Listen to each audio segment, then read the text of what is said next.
some people may not know who you are, some people will, but you've built this community overall with personal trainers and authored several books, and one of them being Ignite the Fire, which is the secrets to building a successful training career. And one thing you're constantly posting about, and I love that you're doing and you write about and harp on, is the simplicity with like exercise, right? Yeah. And so I guess I was hoping to start today by getting you to explain what you mean by exercising is simple. Sure. I mean, the reality of it is exercise is pretty simple. It's not easy, Mm-hmm. but it's pretty simple at its core. I mean, if you think about think about how the human body works, first off. I mean, human physiology hasn't changed meaningfully in thousands of years. Nothing anybody comes up with on Instagram is ever going to be any kind of an improvement amongst what we already know about how the human body works, about biomechanics, about physiology. There just ain't anything new, right? Mm. And additionally, I mean, the reality of it is most people just need to get up and move somehow, right? You kind of earn the right as you've been training for a long time to play a lot more with exercise, with movement. But at the beginning, if your goal is to have fun moving, totally different beast, right? Mm-hmm. If you actually want to get results, and particularly if you're holding a professional accountable for the results that you're getting, it's the professional's responsibility to be able to understand the principles of adaptation Mm. and what that means and the priority sequences of that, and build a program with that in mind. And a big problem that we have, particularly with Instagram right now, is what works to get attention on Instagram is not actually what works to get the results in the gym. Fancy newfangled exercises, doing new stuff every day, jump up and twist and touch your toes and then, do a crunch and then a burpee, and like, who knows, right? It's just, you know, jumping jack Jimmy, or, booty band belly, or whoever that's on Instagram just making up shit every single day. It's like, Right. it's not actually how the body works, because when you follow the principles of adaptation, you will see anybody who's actually read the research and understands it will recognize immediately that exercise variation is number 4 in priority, Mm. which basically means you can just ignore it, right? Right. And it's not to say that variation isn't important, right? But you can vary an exercise or a movement a tremendous amount of ways without actually changing the movement, right? You can increase the weight, you can increase the sets, you can decrease the time between sets, you can increase the time under tension within that set, you can change the implement, you can change the grip, you can change the stance. You can do all of these things to progress or regress, or even just add variety to an exercise without changing the movement. The problem is the first 4 to 6 weeks of training is always going to be an initial anatomical adaptation phase, basically neurological adaptation. Mm-hmm.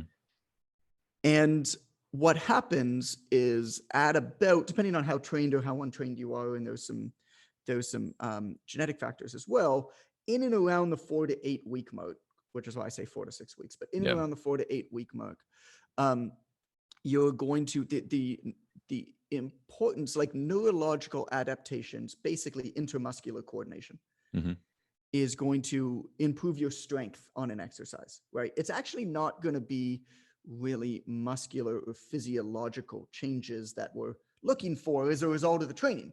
It's going to be neurological adaptations. At about that 6 week mark, what happens is motor unit recruitment, which is a fancy word for the muscles start doing stuff, Mm-hmm. right? Starts to pick up and the lines cross. Now, both neurological adaptation and motor unit recruitment are always in play, Mm-hmm. but the amount that their importance changes. And so what that means in basically broken down is, until about the 6 week point of progressive exercise repetition, most, if not the vast majority of your gains is going to be neurological, Yep. and not actually why you're training. Mm-hmm. At about that 6 week point is where you start seeing the real results from your training. The problem is, that's about the point when most trainers who don't know what they're doing change the program. Yep. And so you're in this constant anatomical adaptation phase, and you're putting in all this work and not getting much out of it. Anybody Right. who's trained with a really good program that's lasted more than 6 weeks, where it's actually been progressive and there's been strategic repetition and stuff like that, will tell you like that 4 to 6 week point, man, is magical. Mm-hmm. Like it is Especially if you're a beginner. I mean, crazy. you Oh that yeah. the beginning phase, you're going to see so many, like when you first start working out, you're like, holy shit, I'm getting stronger. Things are going well. Like I'm lifting more weight. I feel good. Like things are going really, really well. But unfortunately, again, you either change after 4 to 6 weeks, or even sometimes people even just stop entirely. I know they change every single day, Right. right? I mean, a lot of people just change every day that they train. And yeah, man, that's the crazy part. Well, you were Right? talking about the foundationals, and we're kind of getting a little bit almost like in the weeds about like things that people kind of see on Instagram, and they start thinking about all these different things like exercise variants and sets, reps, and different jumping and things like that. But I guess what are those like first three foundational principles that you kind of hone in on first? Because I've always thought of it about like exercise as like finance, right? Like you can start thinking about like how to invest in stocks, or if you're going to be like a value investor, or you're going to look at like how stocks go up and down. But you have to, in order to get there, you have to really understand the foundations. It's like, okay, what is a stock? I need to save. I need to learn the Sure. the foundational finance stuff. And I guess, what are your foundational pieces that you try to implement in your exercise program when you're teaching clients or other personal trainers? Yeah, I mean, look, I mean, it's not me, right? What I think is kind of irrelevant. Mm, The principles of adaptation is what matters, right. right? And so it's so well established how the body adapts and improves and how Yeah. it doesn't, Hmm. which is why it's just so silly to me that anybody doesn't just follow. Like, this is how the body works. Like, there's nothing more to it. Like, literally, this is how the body works, Hmm. right? No, nothing's new here. So it doesn't really matter what I think. And so this isn't what I think, right? The principles of adaptation, in order of importance, are individualization, specificity, progressive overload, variation. Mm, Right? That's why I say variation is number 4. Number 5 is adaptation. Number 6 is recovery. mm, And so, not downplaying any of them, they're all important. But if you're not building an individualized program that's specific to the person and making sure that each time you're doing it, it's just a little bit harder, right? mm. There's a little bit of progressive overload. You're pushing your comfort zone, you're pushing the difficulty a little bit as your body's getting stronger. You don't even think about variation before you're doing those things. Right.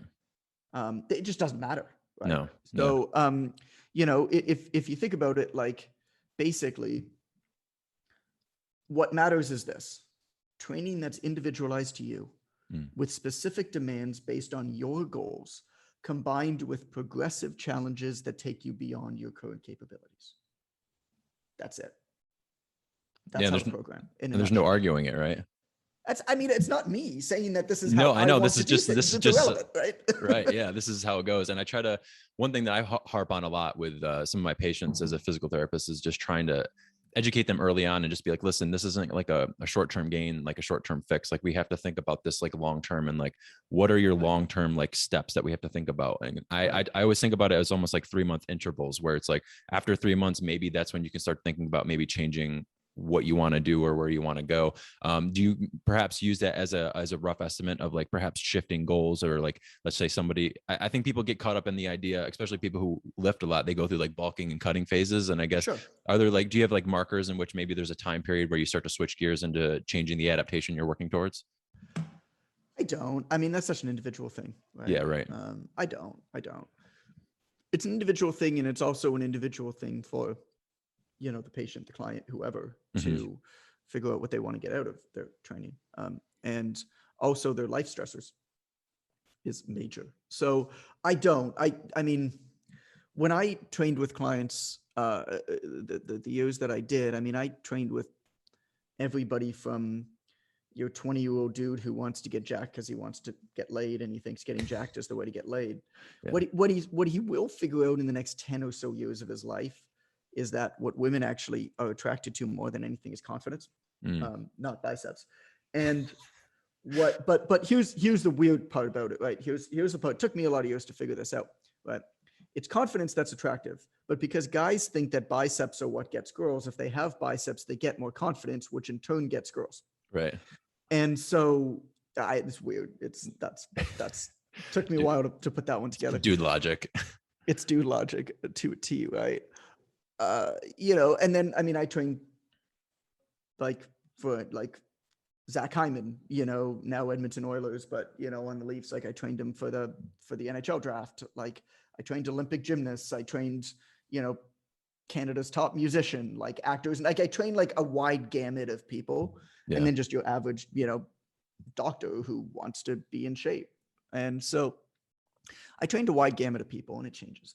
But generally, the only situations where I skipped this were really, really, really far-ranging ones. Like Zach is a good example. So Zach Hyman was, you know, second line on the Leafs. Now he's first line. He's on Connor McDavid's line with the Edmonton Oilers, right? And just signed another big contract. But he had to get ready for the NHL Combine. It was in 6 months. He had never lifted a weight in his life. Oof. And so at that point, it becomes a really interesting because you've got to get this kid to perform in the NHL Combine, but you also can't hurt him. No. Fortunately, he was the strongest, and he just, the way that he picked up movements was like nothing I'd ever seen. And so, you know, that was a very different circumstance where you do need to push the envelope, right, with him and listen to him. And I mean, this kid had to squat and do pull-ups and do a bend. Why you have to do those things for the NHL Combine is a totally different question, but you had to do a certain amount of lifts and you had to perform. And so I didn't get to go through the same phasic approach, right? Building somebody else that I would normally go into. But basically every client would always begin with an anatomical adaptation phase. Mm-hmm. For somebody a little bit more advanced, it might be 3 or 4 weeks. For somebody less, it might be 8, 10, 12 weeks, right? Because a beginner client who's never trained, I mean, an anatomical adaptation phase will change their life. Yeah. I mean, that's, even if they're not seeing the muscular improvements, the habitual changes then carry over to diet, which of course we talked about as well. The strength changes, they'll start hurting less. I mean, all of those things. So I would always start with that. And then particularly with women, I did this a lot, who had been training for a long time. You know, a lot of the women that I saw were kind of group exercise junkies before they saw me. And they had gotten maybe injured, or they weren't getting the results they wanted, or they're just like a mom with a couple kids and a job and a busy life, and they're beating the shit out of themselves with group exercise, and they're not sleeping, and they're overstressed, and their body's not recovering. Yep. And so what I would actually often take people into was a power phase after that, which I found worked really, really well for no other reason than you could really manage volume well and recovery well with that. And what do you mean by power? Just so for people who may not fully understand, what do you mean by that? Yeah. I mean, again, it changed depending on the client and depending on how good they were. You know, it wasn't necessarily Olympic lifts, but I'd get them doing, you know, heavier lifting. Like I'd get, you know, a 40-year-old teacher doing sets of 3 to 5 deadlifts. Right. And just keep her volume really, really low. It was something she'd never done before. She felt great doing it. She felt good showing off, you know, like telling other people about it.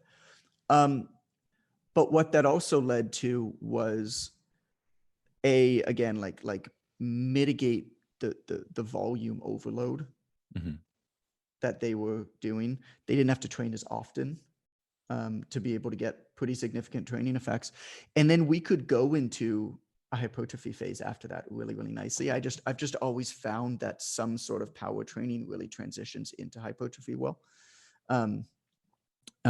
So yeah, I like that a lot. But I mean, again, every client was different. It's different. Yeah. And kind of what we're explaining here too is more of just like the different phases in which muscles can adapt, right? Like we were talking about those initial phases where the first 4 to 6 weeks neurological, but beyond that point, depending on the stimulus, the load, the volume, those nuanced things that we're talking about, you can train the muscle to do what you want it to do. So, and those 4 phases are endurance, hypertrophy, power, and strength.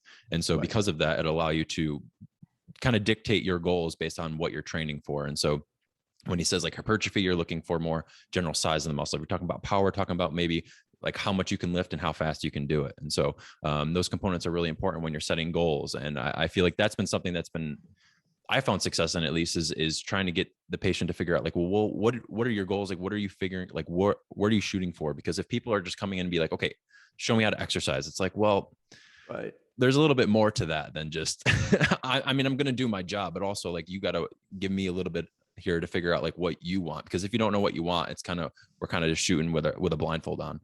Right. Yeah. And I mean, the other part of it, of course, is all of these things do happen all at the same time. Like if you're training for power, it doesn't mean that you're never going to build endurance, right? It's just a matter of what the priority is. Like it's pretty clear cut that no matter what rep range, there used to be old school thinking, and you still see this perpetrated a little bit, is that like if you're in a power rep range, right, basically 1 to 5, you're not doing hypertrophy, you're not doing endurance. Like it's pretty clear that there's carryover in all. Yeah. I mean, you could be working like one of the things that I love doing, I travel a lot, as you know, Michael. And so I've lived 4 to 6 months out of Canada for the last 9 years every year. Mm. And one of the things that I love doing wherever I go is hiring a trainer locally. Yeah. And it's been fascinating. And so I'll give you an example because I just get exposed to different ways of training, right? Where we lived in Greece, there was a trainer that I hired. It was a little town called Amudara on the south of Crete. And there was no gym in that town, right? The closest gym was in Heraklion, like 25 minutes away. And so I found somebody who basically had a little studio at his parents' hotel. And he was an endurance athlete. He was a cyclist. So he trained me for the 2 months that I was there. I'm doing sets of 50 bench presses. That's at 50 reps on the bench press, right? And then right after that, we flew to Montenegro and lived in a town called Kotor for 3 months. There's only one gym in Kotor. And it's run by one guy who trained me, my wife and I mean, trained me for 3 months. And he is an old school Soviet 5x5 barbell guy. Yeah. Right? Yeah. And like, you just get exposed to different things, but you're telling me that, you know, training with the cyclist for 50 sets, 50 reps of bench press isn't going to increase my power a little bit. Like, absolutely it is. It's, you know, that's kind of for regular people, I feel like importance for being well-rounded. Like just because you train power doesn't mean you can't benefit going high endurance for a period of time. Right. Yeah. And I found that interesting. Well, we're kind of touching on two topics here where it's like you're going to get two adaptations, but having a common goal in mind and having other tertiary factors like improve over time is great. But one thing that I've also done as well, like you said, is getting a trainer myself, even though I've been training for several years, is just getting a different viewpoint on something certainly has changed the way that I've worked out or the intensity. Cause I know for me, you start working out and all of a sudden you just get not bored, but you just start doing the same thing over and over again. And then the intensity decreases. You're not working out as hard. You're not really making a change. And it's like, you need somebody sometimes to really like push you over the hill or do something different and get you out of your comfort zone in order for you to continue adapting and getting better. Yeah. I mean, I learned something from every single trainer. I've been in the gym more or less consistently. Mm-hmm. There was only one break that I had for more than 2 months. And that was when I lived in a cave on an island in Thailand because I chased after my wife, my now wife there, and lived in a cave. And obviously there was no gym because we lived like it was actually a cave. Like I'm not making this up. Yeah. That was the only time I didn't live. So like 20 years, right?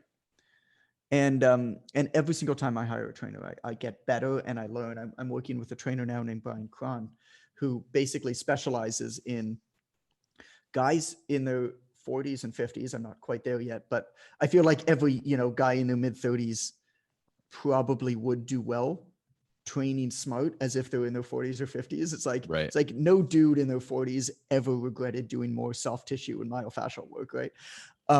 And so Brian basically specializes in dudes who have been lifting for a very, very long time, who want to keep lifting for a very, very long time, who want to look incredible, who don't really care that much how they perform, but they want to feel good. So basically, like my goals right now is I'm 36, man. All of my friends haven't been moving for the last 10 years. I could kick the shit out of them in beer league sports with my eyes closed. Right? Like that's not my issue, right? I want to look as good as possible and I want to be pain-free for as long as possible. Yep. And I'm learning a lot training with him. I mean, the way that he's managing volume, the way that he is building the programs and adding in different types of loading schemes. I've never trained this way before. I've been training for 20 years. Like, that's pretty cool. Yeah. I mean, and you can do it so many different ways, and so many trainers can show you different things. Right. And how do you go about like trying to find a good trainer? I guess, like, what are some good qualities that you look for? Is it more of just like, well, this guy's different, I'm going to go with him and see what happens? Yeah. I mean, fortunately, I've got one of the biggest networks of trainers worldwide. Yeah. Right. So, Yeah. it's not very hard for me to find somebody good that I can choose. I look for people who have been around for a while, for sure. Trainers, there's a lot of people who come and go in this field. So I look for people who have been around for a while. I look for people who train in a way that seems to resonate with me at that period of time. And so, like I said, with Brian, he specializes in training guys who are, I mean, I'm not old, but like, I'm not in my 20s anymore. Yeah. He specializes in training guys who have been lifting basically their whole life, who are now at the point where they don't recover the way that they used to. Yep. Right. Who have other responsibilities. Like, I don't care what a 21-year-old, 2-a-day trainer who's got testosterone flowing through every ounce of his body, like, because he's 21 and has no responsibilities and lives in his mom's basement and eats her meatloaf every day. Like, I don't care what he has to say about training, right? It's irrelevant to me. Yeah. And so, a big problem that I would have too, but a lot of guys like me have, is they want to do, or they naturally do what they've always done, which is beat the living shit out of their body every time they go into the gym. Mm-hmm. And it's because I know what I used to be able to do, right? Yeah. I know every set was 8, 10, 12 reps, right? I was cranking 4 to 6 sets per exercise. And my body just falls apart if I try to train that way now. So I look for somebody who understands that, right? Who embodies that, and who works with other guys like that, especially because I knew that that's what I wanted. Like, I love to train, like, straight up. It's not even about looking. I just love to train. It's my mental health. It's my sanctuary. I mean, I missed it this morning because, as I told you before we logged on, a staff member's email got hacked, and our Facebook ads and Facebook business manager got hacked into. And right now I'm paying for, a whole bunch of ads for Vietnamese shoes and makeup. And no joke, I send you the ads. And so, it's not me being like racist or anything. It's literally Vietnamese shoes people. And makeup. Like, it's not a stereotype. That's actually what it is. And so, I missed the gym this morning. Right. Not the end of the world. I'll go tomorrow. Right? I don't have any time to go today, but I could tell you right now that I am not going to be as happy or energized today as I would otherwise be. There's nothing to do with getting hacked. I don't give a shit about that. We'll fix that. It happens, right? It's just I didn't get to train today. Yeah, I know. I'm definitely, it's not hangry, but I don't even know what a word would be for like not exercising, but similar in that if I don't exercise, I know something's off during the day. Like you're just off. You're just off. I don't know how to explain it. And even just like little things irk you. You're like, oh, okay, just keep going. But after you exercise or get a hard workout, and it's like things make it, it's almost like everything else that day doesn't really matter as much. Yeah, and you put down your head on your pillow at night, and it just feels like, it just feels good, you put your head down on your pillow at night and you're like, I accomplished, I did something today. Like I deserve this rest. I mean, I don't feel like I need to deserve rest, but it's funny, like energy begets energy. I mean, I've got a 4.5-year-old. I've got another kid on the way due in April. And like, tell you right now, I have so much more energy. It's not like I'm tired because I worked out. I have so much more energy for him. It's kind of backwards. Like people always think like exercising is going to tire them out to do anything. And it's like the opposite. You actually do exercise, and it's going to allow you to do all the stuff that you need to do throughout the day or the week or whatever.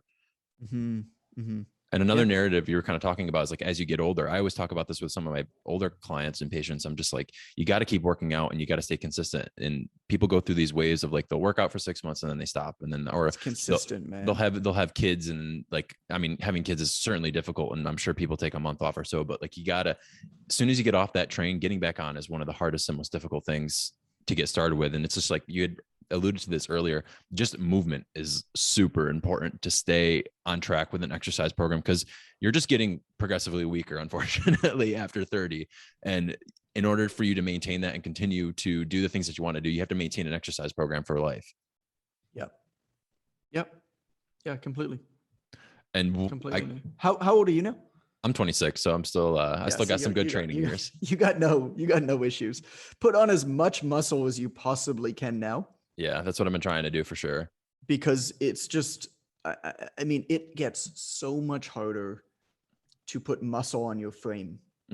Every year you get past basically 30, 35. Like you can do it, but it gets so much more difficult. But if you've already got that muscle, as you know, like I don't need to tell you, right? Once you lay down muscle, the nuclei in the muscle never go away. So even if you stop working out and your muscles shrink, you still have got those nuclei. And then when you start the training, they just pop back. Like it's crazy. It's crazy how, which is why, like, again, going back to, Instagram fitness and stuff like that, like it's always funny looking at people who are like, oh, look, my programming's so awesome, or buy my, shit supplement or some bullshit like that. And it's like, look at this transformation. It's like, I need to know what that guy's training history was. Yeah. Because if that person used to be in great shape and then let themselves go, them getting back into great shape is way easier and takes way less time than somebody who's never been there before. Yeah. And most people don't know that. Yeah. Muscle memory is huge. Yeah. Yeah. Most people don't know that, which is like a huge problem, because how do you possibly make, like the general public needs to understand the physiology of the stuff to know what to respond to and what not to. And, it's just another thing where it's kind of like a buyer beware, right? Yeah. Well, because again, those are what we're talking about is the most important part, is like, there's these principles that are like known, but everyone seems to ignore them because they're the things that they're not boring. It's just like, this is the answer. And people were like, nah, it can't be that simple. I got to do 20,000 pull-ups and do a ridiculous amount of whatever with bands and do all these crazy exercises in order for me to continue exercising. When in reality, it's the simplicity of all of what we're talking about that makes people stronger and make exercise a life task rather than something that they continue not to do or do every now and again and dabble in. Right. And who do you? Yeah, I mean, I agree, man. I agree. It's not about aiming for 10 out of 10 workouts every day. Like I shoot for a 7 out of 10 every day. And it's just a matter of getting in there and doing something. And there were certainly times, I mean, my son didn't sleep throughout the night for the first 3 years of his life. Like, there's no way in hell that I'm pushing it. Right. Working out. Yeah. And so you just got to kind of be kind to yourself. I mean, I get in, even my wife now, she'll get in, she's 14, 15 weeks pregnant. No, she's 22, 23 weeks pregnant.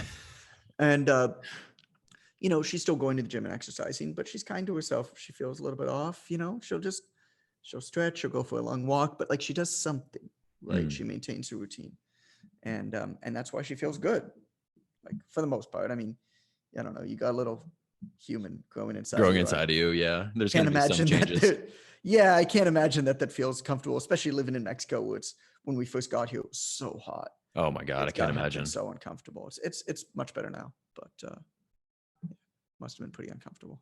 Well, you had success in social media. You had touched on that, and you obviously have a larger network of other personal trainers that you work with. I guess, what are some attributes that you have found that makes a leader in the space in regards to like fitness and exercise? Yeah, it's an interesting question, because what you see all of the time, I mean, I've been doing this online. I've been in the online fitness industry, right, since 2011, which basically makes me a great grandfather.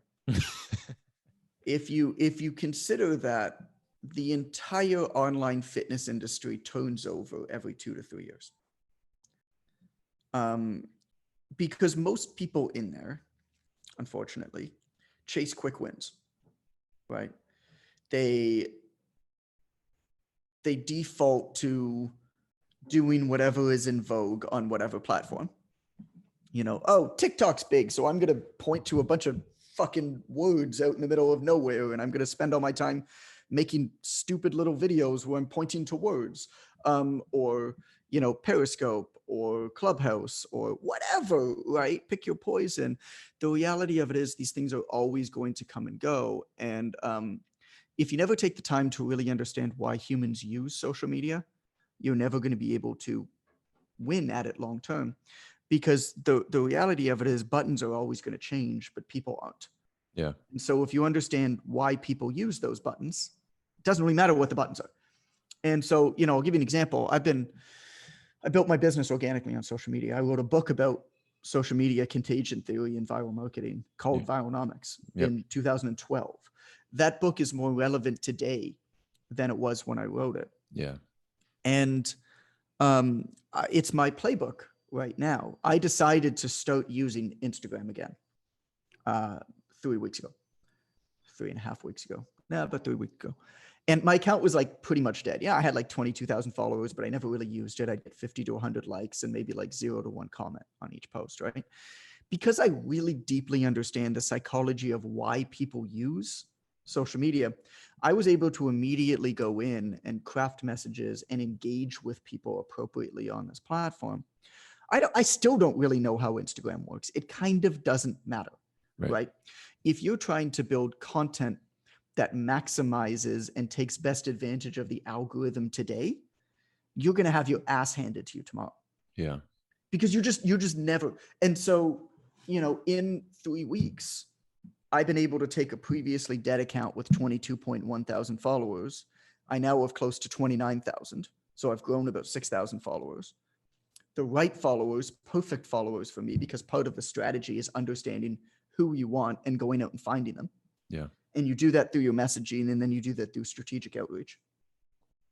And we've reached over 600,000 people organically through the account. And every single one of my posts now has over 1,000 likes and 100 plus comments, right? In 3 weeks, right? We were able to do that. Why? Because I understand why people use these platforms. And the number one thing that I'll say to coaches is, and where I see a lot of coaches going wrong that have a lot to offer on social media. Because I mean, my entire platform, my entire goal this next year is to bring the fitness industry together. Like, I don't even care if I sell anything. It's just we got to bring the good people of the fitness industry together to be able to combat the idiocy in the industry. And one of the ways to do this is me leading by example of saying, hey, here's how you actually get people to care and listen to you on social media with the right kinds of messages that are true to you. And what it comes down to is understand what game you're playing and what game you're not playing. And don't try to play a game that's not right for you. And so, to make it a little bit less abstract, there's this question in fitness always, you know, do you have to be ripped to be a successful personal trainer? Right? Does it really matter what you look like? And the answer to that question is, if you market like a ripped personal trainer, then yes, you have to be a ripped personal trainer. If you're going to play that game, you have to embody that game. Yeah. If you market the same way as those people, i.e. if you play their game, but that's not the right game for you, you're going to have your ass handed to you, right? Yeah. If you try to market based off of paid ads and conversions, and you're competing with a low-end membership site, you're competing with Beachbody, with Peloton, with whatever. Good luck, bro. Yeah, right. You're competing with a company that spends $100 million a year on ads. Your 50 grand ain't going to do shit, right? It's not the game that you're playing. That's the point. If you are a personal trainer who has, say, lost a lot of weight, overcome serious adversity in your life, maybe your family situation when you were young was really, really difficult, or maybe you come from a very unhealthy upbringing, or maybe you overcame drug addiction or food addiction or whatever, right? Your game is how well you are able to tell that story emotionally, and how well you're able to attract people who connect with you based off of your story not how you look. Because that's not a game that big conglomerate corporations can play. And that's not a game that Billy, the IG fit kid, 21-year-old, lives in his mom's basement, eats meatloaf every day, and is shredded to all hell because he has no responsibilities in his life, can play. Yep. Right? And by the way, the people who will spend money on you because you actually are a real human being and an adult have way more money than Billy, the IG fit kid, who can only sell $20 ebooks because his entire audience is 16 years old and doesn't know anything about anything. Right. Right? Because nobody knew anything about anything when we were 16. Yeah. Like Just running in there and picking up weights and then running out. Well, I mean, even just about life, like, you know, I was a 21-year-old personal trainer holding my clients in contempt for being 7 minutes late to their session. You know, my client's the chief of psychiatry at the biggest hospital in Toronto with 3 kids. And I'm sitting here and I'm like, oh, I can't believe he couldn't make it. He's so bad at time management. Yeah. I can't believe he made it here at 4:37 p.m. today. How It's dare like, they? maybe something went on in the psych ward.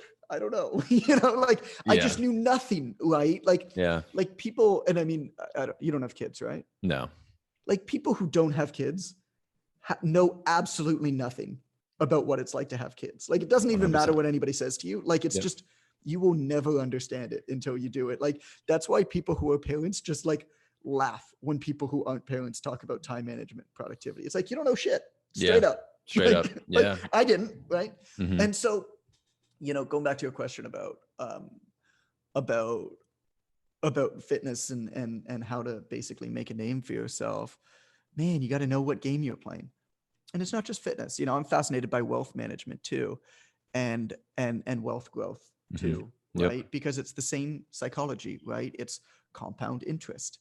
It's doing the little things well every day, understanding that there's a long-term goal in the future. And if you fall for get ripped quick, the same as get rich quick, it might work if you get lucky. That doesn't mean you were smart. Doesn't mean you made a good decision. It means you got lucky. But the type of person who's going to fall for those things, even if it works for them once, is going to fall for it another time and get taken advantage of. But even then, right, who you listen to for advice depends on what game you're playing. Right? I'm a long-term value investor. I'm a utility investor in cryptocurrency. Right? As a result, it's completely irrelevant to me, somebody who swing trades NFTs. Yeah, exactly. It doesn't mean that what they're doing and the advice that they're giving out is not good advice for people who want to swing trade and day trade NFTs, right? A day trader in stocks might be really, really smart, might be giving really, really good advice, but it ain't for me. Right. Because that's not the game that I'm playing. And so if you take a step back and you know what game you're playing, you know who to listen to, you know who to emulate, you know how to immediately identify actions that others are taking that may work for them but aren't right for you. And that's the key. Yeah, it's like know thyself, right? It's understanding like who you are as a human. And I guess, are there attributes that you've tried to practice to become a better leader? I know one thing that I'm always trying to work on is to be more empathetic and try to understand individuals more and listen more. And I guess, are there other things that you've had to work on in order for you to step into this framework of understanding like who you are as a person, to understand like what information you should be taking in? Or was this something that you kind of just slowly learned over time? Well, those to me are two different questions. You know, how to be a leader is a totally different question than, you know, how do you know what to take in? I think know thyself is key, right? And again, going back to like humans haven't changed in thousands of years. Yeah. The best litmus test to know what to listen to and what not to is basically anything that is a fundamental truth or way of being. Could be wealth creation, could be physicality, could be how to be a good human. None of that shit has changed, right? And so who to listen to is basically what information has won out over the last hundreds of years. Those are the fundamental theories that you should understand and follow. And so know thyself, that's ancient Greek philosophy, dude. And that's the best advice for any of this that you could ever know. Now, if you're looking, the only exception to that is if you're looking on how to use basically a new technology. Like obviously, if you want to know how like an airplane works, You're not going to go back to the ancient Stoics or whatever, right? Yep. But the reality of it is, most anything that's important to know. I mean, all these new age gurus and business advisors basically just paraphrase shit that's been around for hundreds of years. Yeah. Right? Like none of it's new. No. And so it's important to go to the source. Like I'll ask a rhetorical question, which is for anybody here, because you've got a pretty smart audience. You've probably read stuff about evolution and evolution's impact on the human body and behavioral psychology and all of that. Have you read Darwin's The Origin of Species before? I haven't, no. So why not go to the source? Why are you reading other people's interpretation of the source when all you really need to know is the source, and then you can figure out how to apply that to your own? So in terms of your question of like, you know, how do I figure out what to listen to and who to listen to? Yeah, you know, I figure out what I want to know about, right? And I'll go to the original source of it, and then I'll build, you know, I'll put that into my own mental framework. And how to lead, to be honest, I just believe in leading by example, man. You know, how do our staff know that their families and their personal lives are more important than anything that we ever do in our business? Mm-hmm. It's because they see me leaving at 5 o'clock sharp every single day and shutting off to be with my family. It's not some corporate nicety boilerplate mission statement, right? Right, shared it's email from the top down. Yeah, it's from the top down. You know what matters. Do you think that needs to happen at a global scale for people to start exercising? I see this. We're talking at like a 10,000 foot view in regards to like the foundation of like why we do the things that we do, right? And it's like, because we're operating from this framework of, you know, we know all about exercise and we understand that the principles of knowing thyself and understanding evolution, it's kind of almost led to us to automatically start to enact those exact principles. Exactly like you said, like if you start acting like somebody who has six-pack abs, you're gonna end up being someone similar to that in that regard. And so I guess in regards to building, one thing you said in your book of ignite the fire is like building connections with people and also just getting them started. Is that something that you try to implement with, like, when you used to work with clients to build that fire, was there something that you maybe try to transition them into with like actionable steps to get started with exercises, or maybe just some actionable steps to like get them start thinking the way that you do, because they don't see you day to day, right? You can tell them that you get up at 5 a.m. and so on and so forth. But were there things that you try to talk to them about to say like, hey, if you start doing X, Y, and Z, you're going to start looking like X, Y, and Z? It's nothing to do with what I do. It's irrelevant. It has to do with helping them figure out a way to fit it into their life, but also just why it's actually important to them. Right? A lot of clients will come in with and anybody who's a physiotherapist and trainer will, I think, agree. People give you pretty superficial goals. Yeah. They say what they feel like they should say based off of the magazines that they've read and the advertisements that they've seen. I want to lean up. I want to lose 5 pounds. I want to run a 5K. Why? Why does any of that matter to you? Yeah. Right? Because what I found was that the goal that they originally came in and told me that was important to them, oftentimes actually was not how to achieve what was actually important to them. And it was really interesting. And so, you know, let's say I want to run a 5K. It wasn't actually running a 5K. It was because their friends are runners and they feel like they're missing out on social events because they're not able to go jogging with their friends on Sunday morning. Yeah. Okay. Well, that's a totally different reason for doing the thing. The same thing with weight loss, or, you know, the words that basically have lost all meaning, like I want to lean up. I mean, what does that even mean? You know, to you and me, it doesn't mean anything because it kind of just needs to be thrown in the proverbial like elephant graveyard, right? With metabolic and functional and ketogenic and detox and whatever, right? Muscle confusion, a whole bunch of words that basically never really meant anything.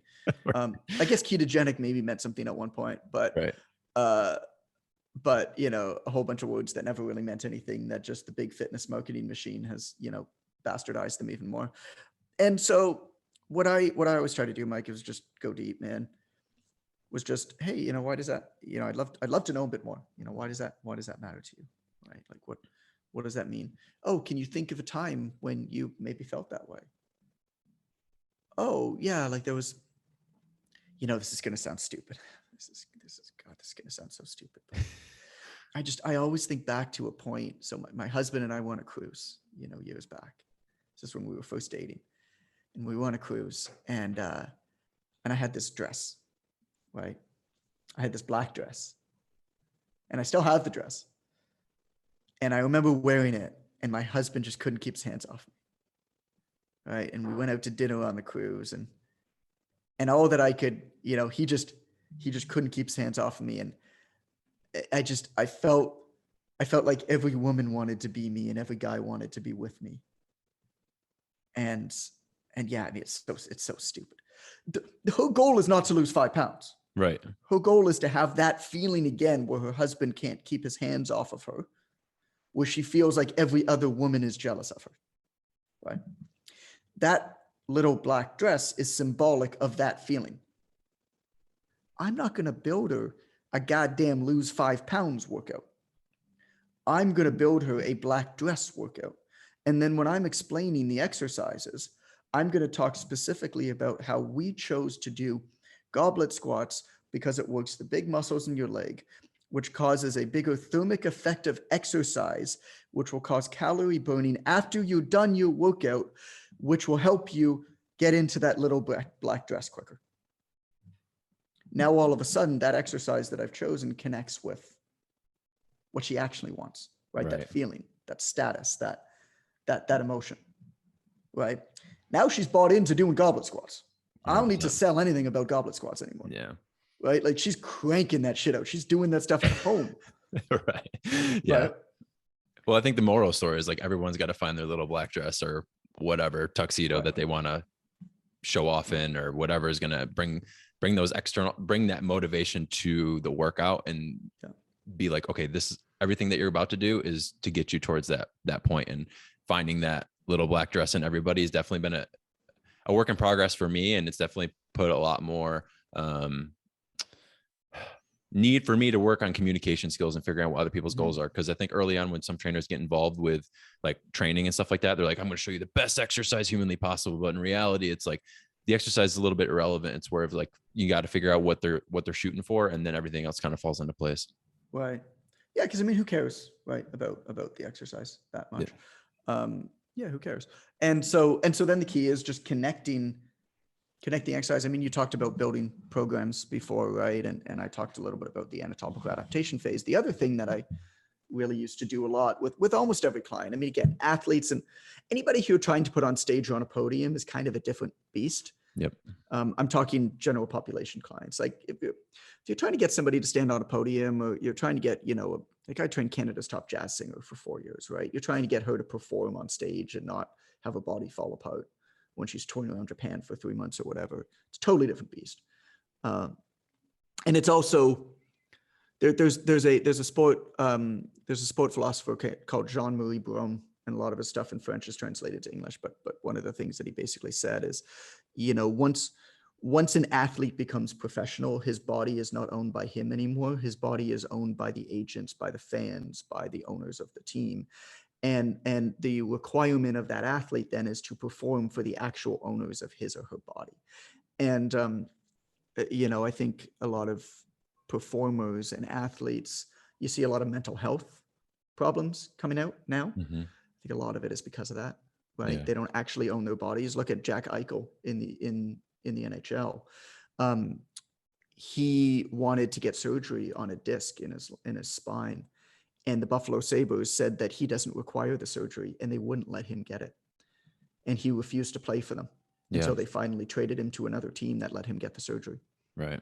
Can you imagine being in chronic back pain and not being allowed to get surgery because you work for an NHL team and you've signed off those rights? Right. That's messed up. That's a totally different ballgame, right? Yeah. But for the majority of clients, they're general pop. And And what I often did is I picked one or two exercises that were the most important, right? I called them the primary exercises. Generally, they were big multi-joint movements. And I sold the crap out of those exercises to the client based off of a lot of what I just said. We're doing this for this reason to get you into your little black dress, right? And then you don't need to sell the rest of it. Like, you only need to go through that for one or two exercises per program. And then if they ask about everything else, just say, oh, all of that is to support you, right? These two exercises are what we're going to base your progress off of. They're what's going to get you the best results. Mhm. Everything else is supportive of those, right? 100%. And, I think for everybody listening and people who are just beginning to exercise, I think it's before you even start exercising, before you get in the gym, figure out who you are as an individual, figure out where, what is the reasons behind your exercise program, and to continue working towards those goals, but make sure that they're bigger than you in some aspects, rather than I want to bench 200 pounds, or, I want to run, like you said, run a 5K, or be toned, or, just these very vague, non-important and non-specific goals that really don't mean anything to you. And I think ultimately lead to hopefully better outcomes and people changing their behavior and hopefully exercising more, because we definitely need it more now, more than ever, as numbers continue to rise and people don't exercise. It's like we need to start implementing more of these principles and these abilities for people to understand themselves, so they can continue exercising and building lifelong habits. Yep. Well, listen, John, I really appreciate you being on today. I got 3 final questions for you, just to finish off with the podcast. This is called the Health Me to Health You portion. And first question is, I know it's kind of a big question, but if you had the attention of everyone in the world for 30 seconds, what would you say? Fitness is simple. It's just not easy. Perfectly said. I'd say the second question is, what book do you recommend, whether a book you're reading now or in the past or you wrote? The Psychology of Money by Morgan Housel. All right. And last question, where can people learn more about you and learn from you? Instagram, it's Coach Goodman. Perfect. Awesome. John, thank you so much for being on the podcast. I really appreciate it. You got it. Thank you. Cool.